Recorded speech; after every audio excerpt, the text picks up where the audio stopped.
लोग मॉडर्नाइजेशन के पीछे इतना ज़्यादा चले गए हैं कि उनको पितृ जो हैं वो, उनको ये लगता है कि उनके पितृ जो हैं वो इस धरती पे आए, अपना कर्म किया, अपना जनरेशन आगे बढ़ाई और वो चले गए, उनका कर्म वहाँ ख़त्म हो गया, उनको ऐसा लगता है। बट नहीं, द मेन रीज़न है पितृ ऋण, यानी कि आपके जो पितृ हैं उनका डेट आपके ऊपर है ना, तो वो डेट आपको क्लियर करना होता है। और पितृ दोष कैसे लगता है आपके चार्ट में? पितृ दोष आपको राहु मार्स अगर कंजंक्शन है उससे आप पता लगा सकते हैं। अगर आपका 5th हाउस अफ्लिक्टेड है, आपका लियो राशि अफ्लिक्टेड है, उससे भी आप देख सकते हैं, उससे भी देखते हैं कि आपके पितृ दोष लगा हुआ है। अगर आपका सन 9th हाउस है ना, ये दोनों अगर अफ्लिक्टेड हैं, वो भी चीज़ आपका ये इंडिकेट करती है कि आपको पितृ दोष लगा हुआ है। अगर आपके लीनिएज में ही किसी की अकाल मृत्यु हुई है, अकाल मृत्यु मीन्स आप देखेंगे कि किसी वजह से अनटाइम डेथ हो गई है किसी की, हो सकता है वो ब्लैक मैजिक की वजह से हो सकता है वो किसी बीमारी की वजह से हो, है ना, वो भी पित्त दोष में ही आता है ना। उन चीज़ों को अगर आप रिजॉल्व नहीं करेंगे तो आप जितना भी आगे बढ़ने की कोशिश करें, आपको आपके हेल्थ में, आपकी वेल्थ में, आपके चिल्ड्रंस में, आपके पढ़ाई में, आपके कैश फ्लो में, हर तरह से आपको सभी तरफ से आप देखेंगे कि आपको एक दिक्कत आ रहा है, एक डिले फेस हो रहा है। अगर आपको ये चीज़ पता है कि आपके चार्ट में पित्त दोष है और वो चीज़ को आप रिजॉल्व नहीं कर रहे हैं, trust me you can not go ahead in life.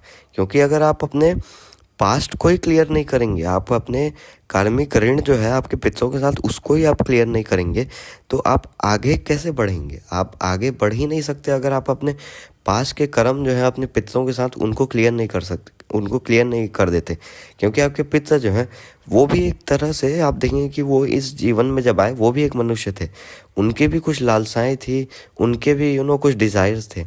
और पितृ ऋण जो है वो उन डिज़ायर्स को पूरा करना, या फिर उनके जो अनफुलफिल्ड डिज़ायर रह चुके हैं, या फिर हो सकता है आपके पितर जो हैं वो आपसे रूठ गए हों, है ना, आपने किसी को कुछ बोल दिया हो, या फिर जाने अनजाने में उन्हें उल्टा सीधा बोल दिया हो, गालियाँ वगैरह आपसे निकल गई हो आपके मुंह से। ये भी काफ़ी बार मैंने कंसल्टेशन में देखा है कि ये भी आजकल लोग कर दे रहे हैं। सारी चीज़ों से आप अपने पित्त दोष को रेक्टिफाई कर सकते हैं। अगर हम एक एग्जाम्पल लें यहाँ पर पित्त दोष का, जो है राहु मार्स, है ना। राहु मार्स क्या इंडिकेट करता है? राहु जो है किसी भी प्लैनेट के साथ अगर बैठता है तो आप देखेंगे कि वो उसके कारक तत्वों को या फिर उस प्लैनेट के जो रिजल्ट्स हैं उसको दूषित करने की कोशिश करता है। नाउ मार्स क्या है? Mars represents blood, Mars represents our lineage, Mars represents our lineage of blood. तो जब आपके लीनिएज ऑफ ब्लड में दूषितपन आ जाता है, आप देखेंगे कि राहु का इफेक्ट आ रहा है कि आपका जो लीनिएज है वो दूषित हो गया है। उसका मतलब क्या है? आपको पित्त ऋण लग चुका है, आपको पित्त दोष लग चुका है। तो इसके रेमेडीज़ अगर आप देखें तो रेमेडीज़ काफ़ी सिंपल हैं। कि अगर आपको ऐसा लग रहा है कि कुछ लोग साइकिक भी होते हैं, तो उनको अगर आपको ऐसा है कि किसी की अकाल मृत्यु हुई है, उनके कुछ अनफुलफिल्ड डिज़ायर हैं, या फिर रिसेंटली किसी की भी अगर आपके सामने डेथ हुई है, तो उनका नाम लेके रिस्पेक्टफुली उनका नाम लेके आप उनका नाम लेंगे, रिस्पेक्टफुली आप उनका पूरा नाम लेंगे, एंड आप उनके नाम से दान पुण्य करना स्टार्ट करेंगे। पर्टिकुलर अगर आपको उनका नाम पता है ना। दूसरी रेमेडी जो है यहाँ आप कर सकते हैं, यहाँ अब श्राद्ध जो रहते हैं 15 दिन जो पितृपक्ष के आते हैं, आप उनमें देखेंगे कि अलग अलग दिवस रहते हैं, उनमें अलग अलग दिवसों में आपको अपने पितरों की पूजा करनी रहती है, श्राद्ध आपको परफॉर्म करना रहता है। अगर आपको नहीं पता है, आप अपने ग्रैंडफादर से पूछ सकते हैं, आप अपने घर में कोई बड़े हैं, या फिर आपके माँ बाप हैं, या फिर आपके कोई भी ऐसे जो लोग हैं जिनको पितृपक्ष के बारे में थोड़ी नॉलेज है, आप उनसे पूछ सकते हैं हम किस दिवस में किन लोगों को पूजते हैं। तो आप देखेंगे कि आपको एक आंसर मिल जाए कि हम इस दिवस को इनको पूजते हैं। या फिर नवमी में हो सकता है, फॉर एग्जांपल हो सकता है आप नवमी में एक दिवस है पितृपक्ष का, आप नवमी में आपके ग्रैंडफादर को श्राद्ध कर देते हो सकता है आप अष्टमी में आपकी ग्रैंड मदर को श्राद्ध देते हो, है ना, आप ये कर सकते हैं। तो अगर आपको नाम पता है तो आप अपने पितरों के नाम से वहाँ पर श्राद्ध कर सकते हैं।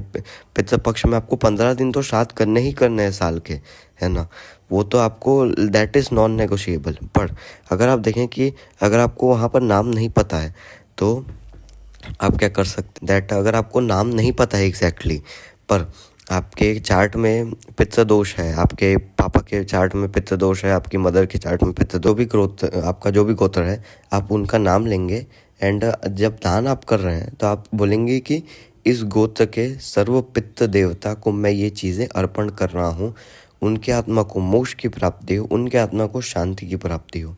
एंड आप भगवान से ये प्रेयर करेंगे दैट हमारे से जो भी गलती हुई है, जो भी हमसे भूल चूक हुई है, आप अपने पितृ देवता को भी ये सेम चीज़ आप ये करके एंड आप देखेंगे कि ये रेमेडी जब आप कर रहे हैं, है ना, तो आप इससे क्या कर रहे हैं, आप इससे अपना पितृ ऋण चुका रहे हैं, आप अपना पास क्लियर कर रहे हैं। अपने पितरों से आशीर्वाद चाहिए, है ना, किसी भी चीज़ में। आपको हो सकता है वेल्थ में चाहिए हो सकता है आपके हेल्थ में चाहिए, हो सकता है आपको बेबीज़ में चाहिए हो, है ना, किसी भी रूप में आपको अगर आपको आशीर्वाद चाहिए अपने पितरों का, तो जब तक आप अपने पितरों का ऋण जो है, उनके डिज़ायर जो है वो नहीं चुकाएंगे, है ना, आप अपना पिछला लोन क्लियर नहीं करेंगे, डेट क्लियर नहीं करेंगे, आप देखेंगे कि आपको पितृ कृपा नहीं मिल पाएगी।